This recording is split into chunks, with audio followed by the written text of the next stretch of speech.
Question में कहा गया है कि एक इलेक्ट्रॉन है, इसे हमने हॉरिजॉन्टली प्रोजेक्ट किया है ईस्ट की तरफ और वहाँ मैग्नेटिक फील्ड है। ड्यू टू दैट इसमें डिफ्लेक्शन हुआ है नॉर्थ की तरफ। मैग्नेटिक फील्ड किधर होगी, ये 4 ऑप्शन में बताना है। तो थोड़ा डायग्राम बना के मैं चीज़ें क्लियर करूँ। सबसे पहले तो ईस्ट, वेस्ट और नॉर्थ और साउथ ये समझना ज़रूरी है।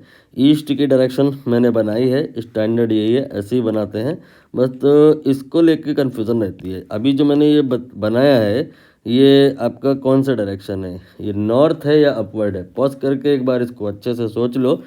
कुछ लोग इसको नॉर्थ कहेंगे, कुछ लोग इसको अपवर्ड कहेंगे। इसलिए अब आप इस कहानी को 3 डायमेंशन ले जाओ ताकि कन्फ्यूज़न न रहे।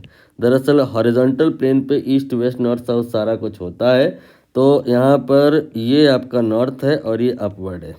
इस आप नेविगेशन की हेल्प से अब डायग्राम प्रिपेयर करें। इसमें कहा इलेक्ट्रॉन को प्रोजेक्ट किया है ईस्ट की तरफ, यानी यहाँ से इधर को इलेक्ट्रॉन भेजा गया है। हमें इन फ्यूचर जो कंसर्न होगा वो इलेक्ट्रॉन के मोशन से नहीं होगा, इसके कॉरेस्पॉन्डिंग जो करंट होगी उससे होगा। इलेक्ट्रॉन नेगेटिव चार्ज है तो करंट इसके अपोजिट आएगी।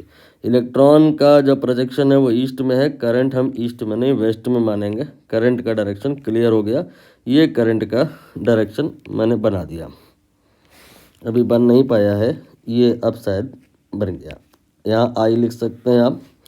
ठीक, इसके बाद में आगे कह रहे हैं कि फील्ड भी है और फील्ड की डायरेक्शन पता नहीं है, तो अभी नहीं बनाई है। आगे देखिए फोर्स के बारे में बताया कि डिफ्लेक्शन हुआ नॉर्थ में, मतलब ये जो इलेक्ट्रॉन आप भेजे थे ईस्ट को, जिसकी वजह से करंट आई थी किधर को, वेस्ट को, वो इलेक्ट्रॉन डिफ्लेक्ट हो गया नॉर्थ में। इसका मतलब उस पर फोर्स लगा होगा, किधर को, नॉर्थ को लगाया हो गया होगा फोर्स। तो हमें यहाँ पे क्लियर हो गया क्या कि फोर्स किधर है, हमें क्लियर हो गया कि करंट किधर है, और हमें पता लगाना है कि मैग्नेटिक फील्ड किधर होगी। कई प्रकार से क्वेश्चन को आगे डील कर सकते हैं हम लोग। चाहें तो फ्लेमिंग का जो लेफ्ट हैंड रूल है वो भी लगा सकते हैं। ये FBI होता है, ये थंब जो होता है फोर्स को बता रहा होता है, B जो है ये मैग्नेटिक फील्ड को बता रहा होता है, I करंट को बता रहा होता है। कुछ लोग ऐसे बोलते हैं फादर, मदर, चाइल्ड, मतलब थंब फोर्स को बता रहा होता है, M मदर को बता रहा होता है मतलब मैग्नेटिक फील्ड को, और C जो है करंट को बता रहा होता है। ये सारे बच्चों को सिखाने के ट्रिक्स हैं, बट लेटर ऑन हम लोग जब मैथमेटिकल हो जाते हैं तो क्रॉस प्रोडक्ट के जो रूल होते हैं उनको फॉलो करते हैं। क्रॉस प्रोडक्ट को डिटरमाइन करने के लिए मेनली 2 प्रकार के रूल होते हैं। एक तो राइट हैंड रूल होता है और दूसरा जो होता है वो स्क्रू रोल होता है। हम लोग इन्हीं में से किसी एक पर चर्चा करेंगे, बट पहले पता होना चाहिए कि पैटर्न क्या होता है, सीक्वेंस क्या होता है, ऑर्डर क्या होता है। तो यहाँ पर 3 बातें हैं, एक है F, एक है B, एक है I। ठीक है, तो यहाँ पर हमें यहाँ पर पैटर्न समझना होगा। Let me right pattern. Pattern ऐसा नहीं होता है जैसा यहाँ लिखा है। पैटर्न के हिसाब से पहले आपको I लिखना है, फिर B लिखना है, फिर F लिखना है, और इसको आप 2-3 बार लिख लो। क्या मतलब है इसका, इसको कॉपी करो और इसको एक बार और लिख लो, एक बार और लिख लो, ऐसे 2-3 बार लिख लो। अब आप देखो निकालना क्या है यहाँ पे, तो आपको करंट नहीं मैग्नेटिक फील्ड निकालना है। ठीक है, तो मैग्नेटिक फील्ड ये जो आपने अभी पैटर्न किया है, लिखा है कॉपी कर करके, उसमें देखो कहाँ पे है, यहाँ पे है, लेकिन इसको हम मार्क नहीं करेंगे। जो अगर कर दिया तो इसके पहले आपको 2 क्वांटिटी मिल ही नहीं रही हैं, तो फिर आप यहाँ पर इस वाले B को मार्क करिए और इसके पहले देखिए कौन कौन सी 2 क्वांटिटी हैं, एक है F और एक है I।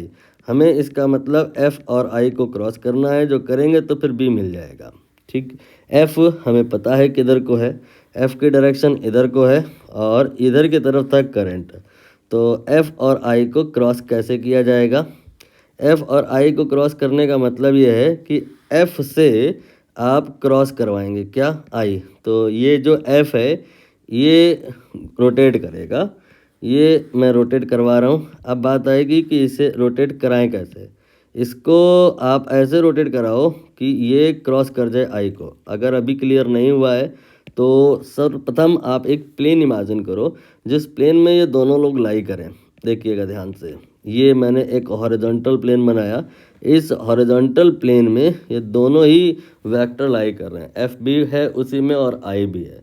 अब आप इस प्लेन में खड़ा खड़ा इस प्लेन के परपेंडिकुलर स्क्रू रखेंगे, यहाँ पर आप स्क्रू रखेंगे इंटरसेक्शन पॉइंट पे, खड़ा खड़ा रखेंगे इस प्लेन के परपेंडिकुलर, ऐसे भी रख सकते हैं ऊपर से नीचे को या नीचे से ऊपर को, वो मर्जी आपकी है। अब इस स्क्रू को आप घुमाएंगे, जब आप स्क्रू को घुमाएं तो कई प्रकार की पॉसिबिलिटी हो सकती हैं, ये स्क्रू ऐसे भी घुमाया जा सकता है और ये स्क्रू ऐसे भी घुमाया सकता है। इसमें से आपको वो वाला तरीका लेना है जिससे एफ जो है वो आई को क्रॉस कर जाए, मतलब आपका ये जो एफ है ये घूम करके आई को क्रॉस कर जाए। देखिए एफ ऐसे आएगा, रोटेट करते करते करते करते आई को क्रॉस कर जाएगा। और इस कहानी को आप अपने दाहिने हाथ से भी कर सकते हैं।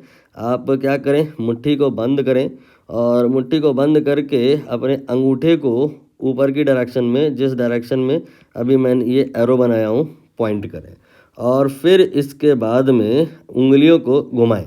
तो जब उंगलियों को घुमाएंगे तो उंगलियां आपकी एफ से आई की तरफ आएंगी। जो अगर आप अंगूठा मिस्टेकनली नीचे को करते, फिर अगर आप घुमाने की कोशिश करते तो आपका जो उंगली है वो आई से एफ को चला जाता है। ये नहीं करना, आई से एफ को क्रॉस नहीं कराना, एफ से आई को क्रॉस कराना है। तो फिर आप यहाँ पर अपने अंगूठे को इस डायरेक्शन में पॉइंट करेंगे, तब उंगलियों का जो कर्लिंग होएगा, रोटेशन होएगा मुट्ठी बंद करते टाइम, वो एफ से आई की तरफ आएगा। तो यही डायरेक्शन यहाँ पर सही जा रहा है अंगूठे का। तो ये जो अंगूठा है ये आपका एफ क्रॉस आई को रिप्रेजेंट करेगा, एफ क्रॉस आई यानी कि बी। आंसर आ गया है अपवर्ड डायरेक्शन सी वाला, सी हो जाएगा।